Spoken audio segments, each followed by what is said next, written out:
Сәлем достар, бүгін сіздерге курица терияки с рисом жасап көрсетемін. Өте дәмді, міндетті түрде жасап көріңіздер.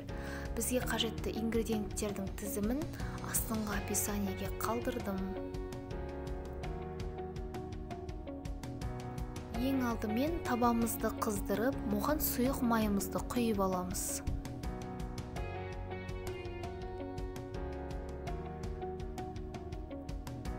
Қызған майымызға орташа туралған тауықтың төс еттерін салып жақсылап қуырамыз.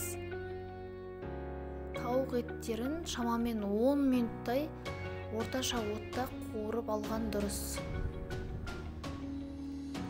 Оның үстіне үккіштен өткізілген сарымсақтарымызды қосып, тағы да жақсылап 3-4 минут қуырамыз.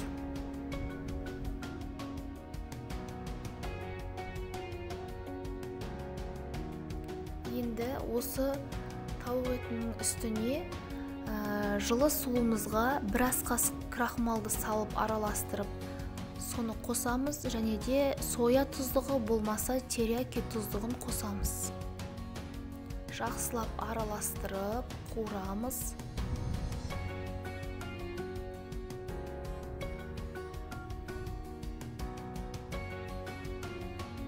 Дәміне қарай қара бұрышымызды қосамыз. Қызыл бұрыш болмаса паприкаларыңызды қосыңыздар. Аздап таршын және де дәміне қарай тұзымызды қосып, жақсылап араластырып, 2-3 минуттай қуырамыз. Бұдан кейін астын өте баяулатып, шамамен 20-25 минуттай біздің тағамымызды бұқтырып аламыз. Яғни тамақ бұқтырылып пісуі тиіс.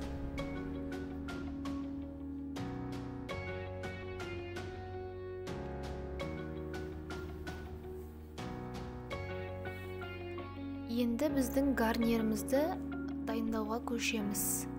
Ыдысымызға сары майымызды салып, жақсылап ерітіп аламыз. Оның үстіне әбден жуылған күрішімізді салып, 3-4 минуттай жақсылап араластырып қуырамыз.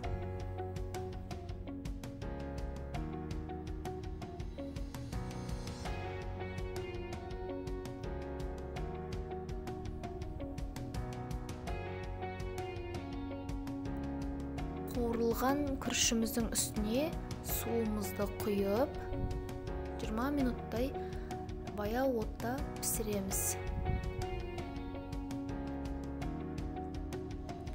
Біздің тамағымыз дайын. Өте тез дайындалады. Осылай күрішімізді қойып, оның үстіне